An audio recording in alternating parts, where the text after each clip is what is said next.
আর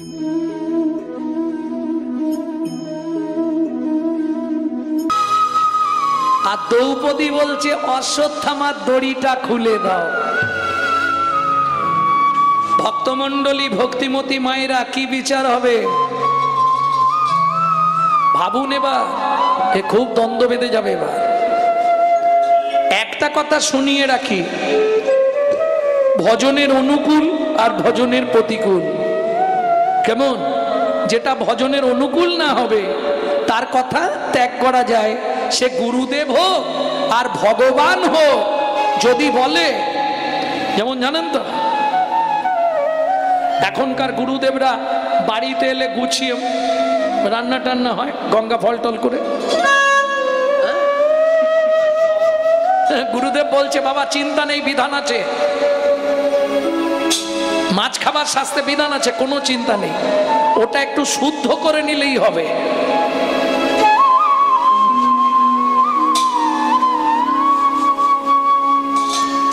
কেমন? কাতরস্য রুই মৎস্য মস্ত রাজ ইলিশ তস্য, আর চিতলস্য কই চিতলস্য, এই পঞ্চমাস নিরামিষ। তাহলে কিরম গুরুদেব বুঝতে পেরেছ? হরি বল হরি বল হরি বল। এদের মুখ দেখা মহাপাপ। হ্যাঁ গো, সত্যি বলছি।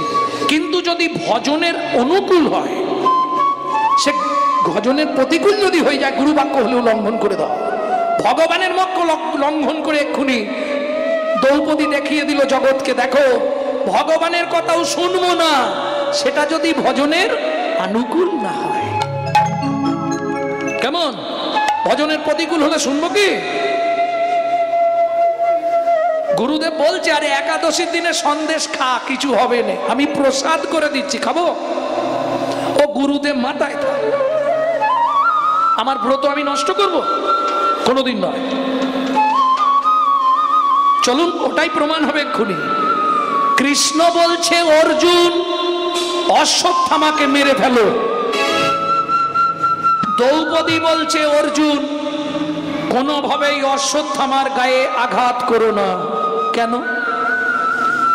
গুরুদেবের অঙ্গে আঘাত করলে তার 7 জনমের ভজন নষ্ট হয়ে যায়।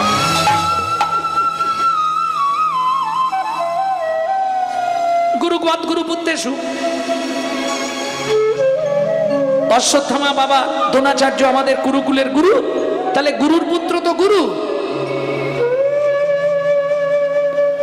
কোনো কথা নেই অর্জুন, তুমি দ্রৌপদীর কথা শোনোনি? ওর বাচ্চাগুলো মারা গেছে তো ওর মাথাটা একটু খারাপ হয়েছে, তুমি অশ্বত্থামাকে মারো।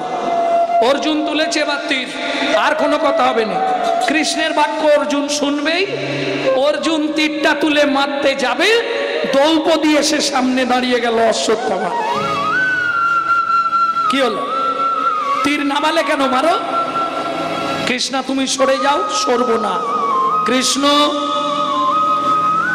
তোমাকে হাত জোড় করে 2টো প্রশ্ন করব, তুমি যদি উত্তর দিতে পারো তাহলে আমি এখান থেকে চলে যাব। কে বলছে? দ্রৌপদী।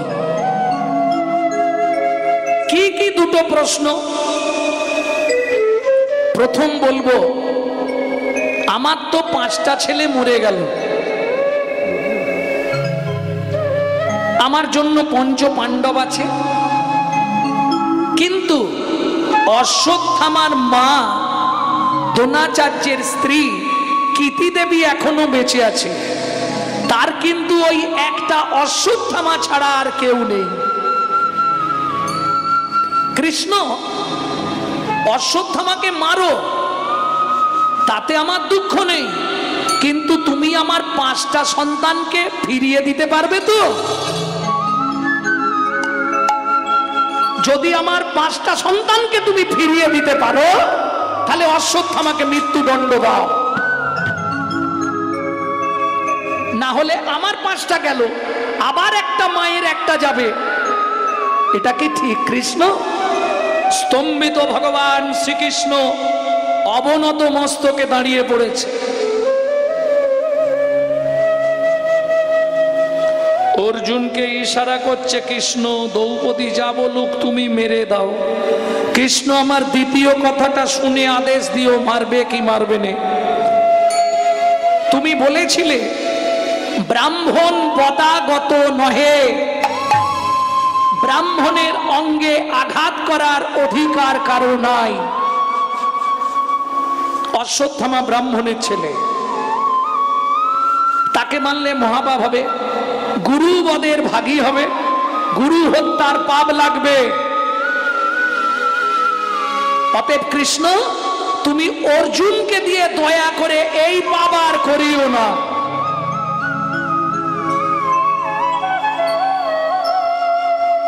তৃতীয় পাণ্ডব, বলো কৃষ্ণ ছেড়ে দাও, অশ্বত্থামাকে ছেড়ে দাও।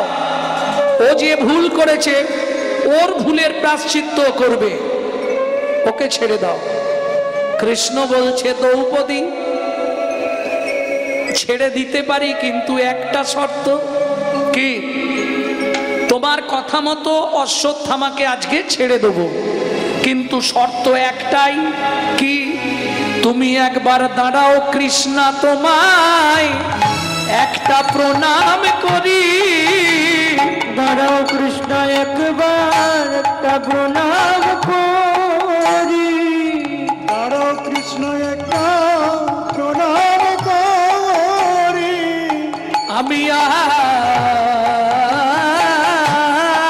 কিছু চাইব না গো, একবার দাঁড়াও কৃষ্ণ তোমায় একটা প্রণাম করি। আমি আর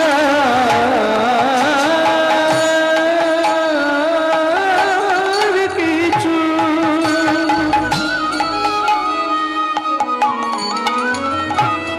চাইব না গো।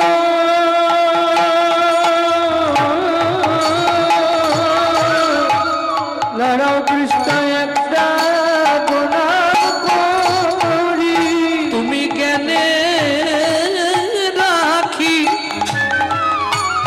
খুলে দিলে উচিত শিক্ষা শিখাইলে।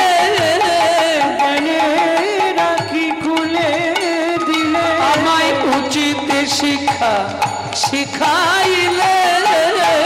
জ্ঞানে রাখি খুলে দিলে উচিত শিক্ষা শিখাইলে। জ্ঞানে রাখি খুলে দিলে আমি আর কিছু চাইব না হরি। হরি রাখি খুলে দিলে আর কিছু চাইব না গো।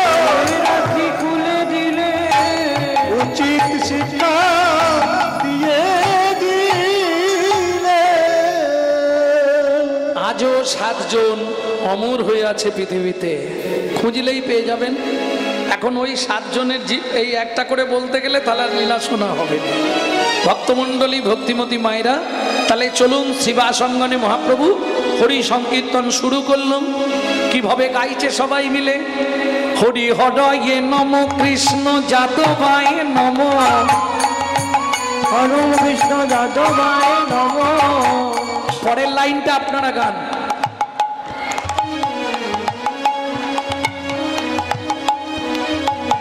হবে না হবে না, কি গাইলেন? যাদবায় মাধবায় কেশবায় নম, তাই বললেন তো? হবে না। আমি আগে বলেছি মহাপ্রভু গাইছে, মহাপ্রভু তো ওটা গাইতেন না। মহাপ্রভু যেটা গাইতো সেটা বলছি শুনুন। হরি হরয়ে নম কৃষ্ণ যাদবায় নম। হরে নম কৃষ্ণ যাদবায় নম। ভজ গোপাল গোবিন্দ রাম শ্রী মধুসূদন। গোপাল গোবিন্দ রাম শ্রী মধুসূদন। গোপাল গোবিন্দ রাম শ্রী মধুসূদন। গোপাল গোবিন্দ রাম শ্রী মধুসূদন। পরের লাইন কি?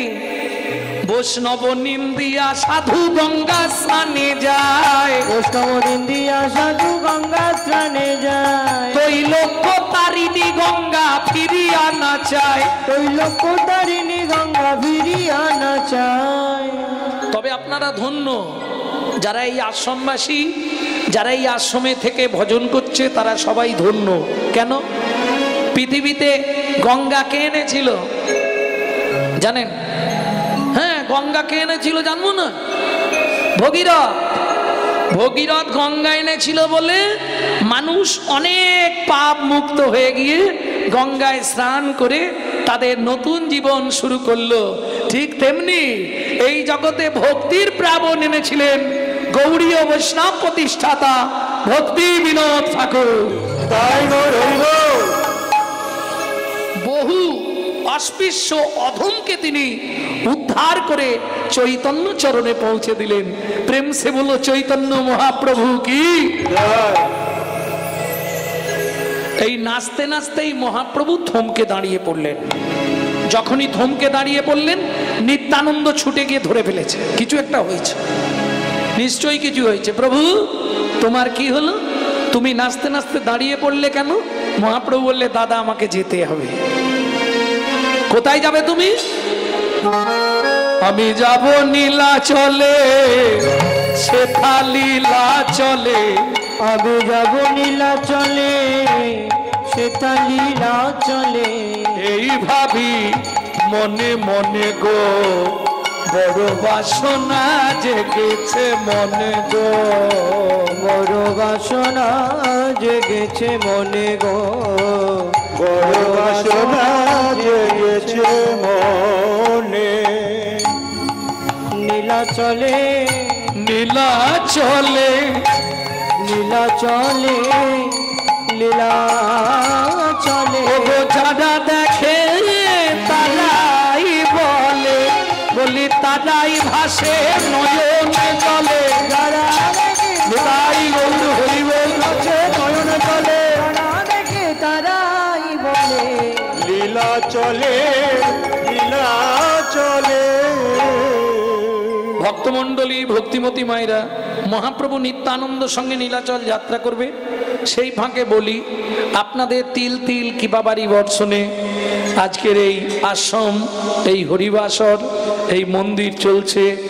আমার মন্দিরের আশ্রমবাসী মায়েরা সবাই আপনাদের কাছে ভিক্ষা পাত্র নিয়ে যাচ্ছে। সবাই কৃপা করে দান করবেন, যাতে পরবর্তী দিনগুলিতে আরো আরো আরো সুন্দর হয়ে উঠুক এই আশ্রম। নিতাই গৌর হরি বল।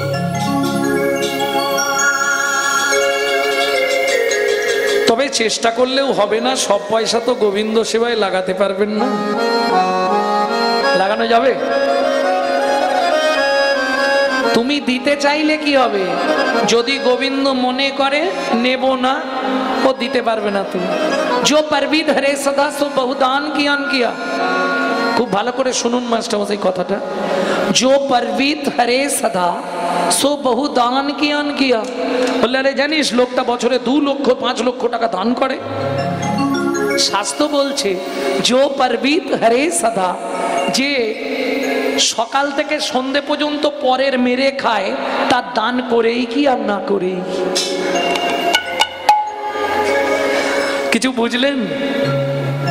जो পরোদার হরে সদা সো বহু তীরাত জ্ঞান গিয়া। যে সর্বদা পরদারের রত, তার তীর্থযাত্রা করেই কি আর না করেই কি। ও মায়েরা, কথা বলা যাবে না। 3 নম্বরটা তোমাদের জন্য বলছি। जो महू में पर चाकली सो महू में हरि नाम लिया लिया।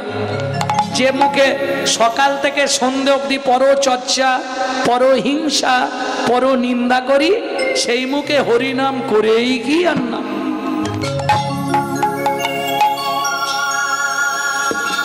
বোঝা গেল? নিতাই গৌর হরি বল। তাহলে এইবার চলুন, নিত্যানন্দ সঙ্গে মহাপ্রভু নবদ্বীপের রাস্তায় শুধু পাটা রেখেছে। চিৎকার করে ঘরের ভেতর কেঁদে উঠল কে? শিবাসের স্ত্রী মালিনী দেবী। শিবাস ছুটে গেছে। ও বুঝেছি, আজ প্রভু চলে যাচ্ছে বলে তোমার কষ্ট হচ্ছে না। তাহলে কাঁদছো কেন? এমনি কাঁদছি। শোনো, আমি তোমার স্ত্রী, আমি তোমার অর্ধাঙ্গিনী। এই ঘরেতে তোমার যতখানি অধিকার, আমারও ততখানি অধিকার। হ্যাঁ, তা কি হয়েছে? তোমার প্রভু আর জীবনে কোনোদিন যেন আমাদের অঙ্গনে না আসে। মালিনী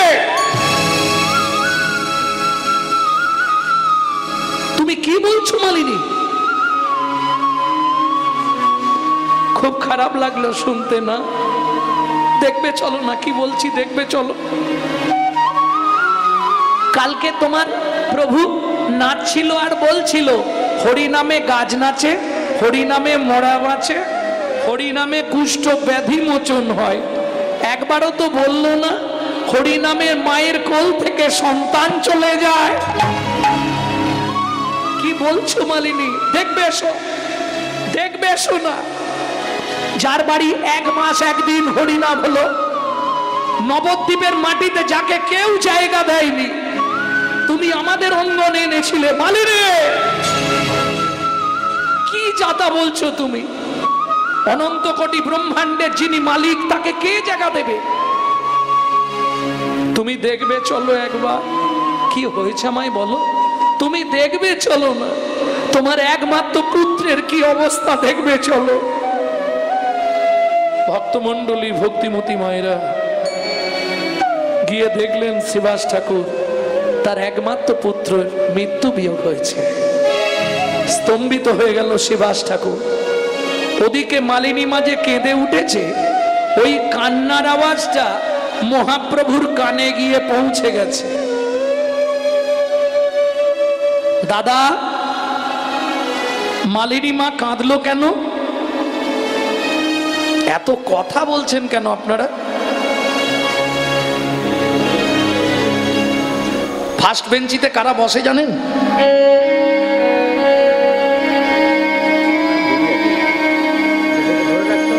ভক্তমণ্ডলী ভক্তিমতী মায়েরা, মহাপ্রভু বলছে দাদা মালিনী মা কাঁদলো বলে মনে হলো, তুমি একটু দাঁড়াও তো আমি আসছি। এই বলে মহাপ্রভু শ্রীবাসঙ্গনে চৌকাটে এসে দাঁড়িয়ে শুধু একটা হাঁক দিয়েছে, মালিনী মা, ও মালিনী মা, কি হয়েছে গো, কাঁদছো কেন? মালিনী মা আর দেরি করেনি মালিনী মা। ওই ঘরের ভেতর থেকে গোপালের মৃত দেহটা কোলে করে নিয়ে গিয়ে মহাপ্রভু চরণের ওপর ছুঁড়ে ফেলে দিয়ে আছাড় খেয়ে পড়ল মহাপ্রভু চরণে। বলতে পারো কি অন্যায় আমি করেছিলাম? যার বাড়িতে 1 মাস 1 দিন হরিনাম হলো, কাল তো তুমি বলছিলে হরিনামে গাছ নাচে, হরিনামে মরা বাঁচে, হরিনামে কুষ্ঠ ব্যাধি মোচন হয়। কই একটা সত্যি কথা তো বললে না, যে হরিনামে মায়ের কোল থেকে সন্তান চলে যায়। মালিনী মা, কালকে রাত্রিতে তোমার ছেলেটা কি করে মরল? তুমি যখন নাচছিলে আর গাইছিলে গোপাল গোবিন্দ রাম শ্রী মধুসূদন, আমার ছেলেটা ছুটতে ছুটতে এলো, প্রভু হরিনাম শুনছিল, ছুটে এসে বললে মা, ও মা, আমার বুকের ভেতরটা কেমন করছে মা। আমি বললাম কি হলো গোপাল, জল খাবি? দাঁড়া জল এনে দিচ্ছি। ছুটে ঘরের মধ্যে গেছি, জলের গ্লাসটা শুধু নিয়ে ফিরে এসছি। দূর থেকে দেখতে পাচ্ছি মহাপ্রভু, ওদিকে তোমার হরিনাম, এদিকে আমার একমাত্র পুত্রের মৃত্যুর পরিণাম, মুখ দিয়ে গল গল করে রক্ত উঠছে। ছুটে এসে আমি ধরার আগে এই দেহটা মাটিতে পড়ে গেল।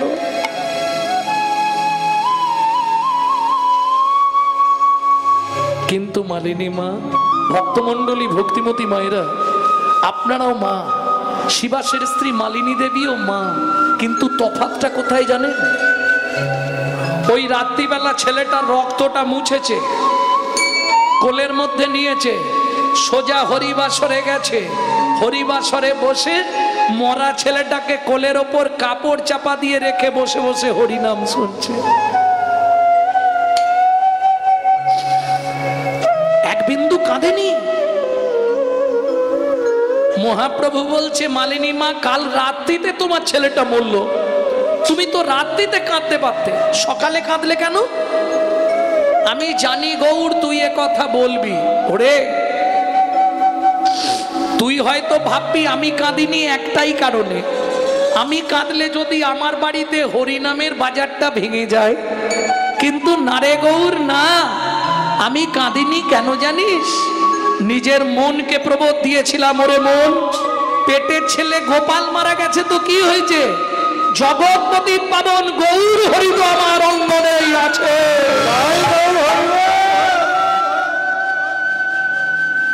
আজকে যখন শুনলাম তুইও নীলাচলে চলে যাবি, বল না গৌর, আমি তো মা, কি নিয়ে বেঁচে থাকবো বল। তুই যখন সচিমার গর্ভ থেকে হয়েছিলি, তোকে মাটিতে পড়ার আগে আমি কোলে নিয়েছিলাম, মনে পড়ে?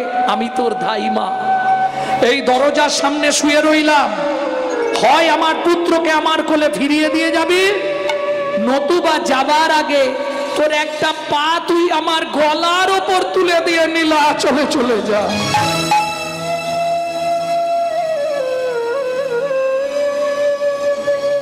ওঠো মালিনী মা, ওঠো, দাও গোপালকে দাও। শিবাসের মরা ছেলেটাকে কোলের মধ্যে নিয়ে মহাপ্রভু ডাকছে, গোপাল ওঠ।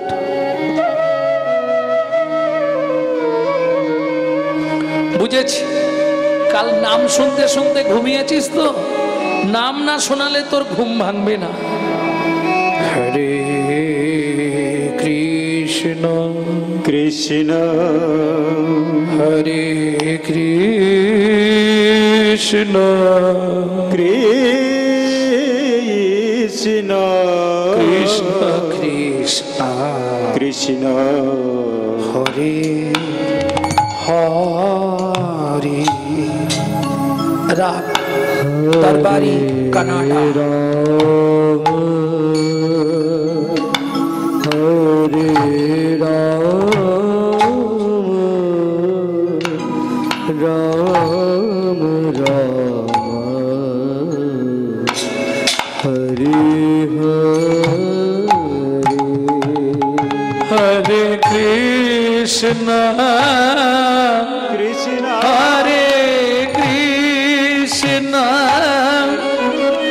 কৃষ্ণ কৃষ্ণ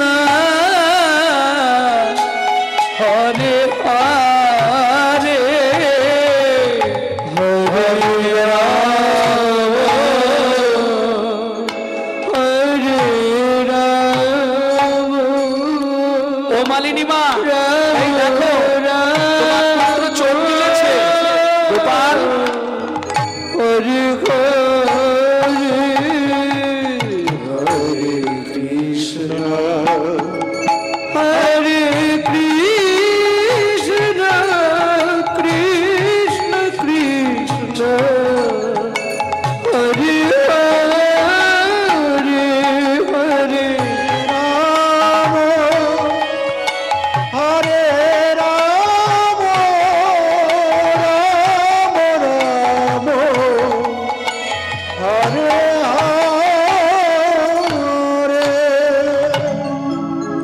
এই নাও মালিনী মা, এই নাও তোমার গোপালকে ধরো। গোপাল বলছে, প্রভু আমি তো ভালোই গেছিলাম, কেন ফিরিয়ে নিয়ে এলে? মহাপ্রভু বলছে, আমিও চলে যাব, তুইও চলে যাবি, হয় তুই কটা দিন থাক, আগে আমি চলে যাই, তারপর তুই ধীরে সুস্থে যাস। ভক্তমণ্ডলী, ভক্তিমতী মায়েরা মালিনী মায়ের কোলে সন্তান ফিরিয়ে দিয়ে নিত্যানন্দ সঙ্গে মহাপ্রভু নীলাচলের পথে। শোভাটি কেমন? নাচিয়া না চিয়া চলে গৌড়ার নিতাই নিতাই, নাচিয়া নাচিয়া চলে গৌর আর নিতাই নিতাই নাচিয়া না নাচিয়া চলে গৌরার নিতাই নিতাই। ভাবে প্রেমে মগ্ন হয়ে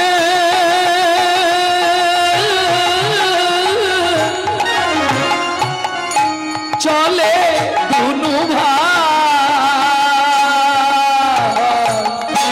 নাচিয়া নাচিয়া চলে গৌরার নিতাই নিতাই। নাচিয়া নাচিয়া চলে গৌর আর নিতাই গৌর আর নিতাই গৌর আর নিতাই। ওমা দূর থেকে একজন দর্শন করছে, কে? এক বুড়ি মা।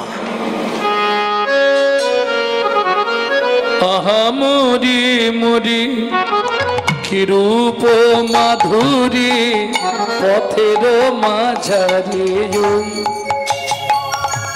ওগো কি বারু পোঠাম কত কোটি কার কি বারু বোদাম কত কোটি কিবার পটাম কত কোটি কাহারে এ কথা কই, কাহারে এ কথা কই।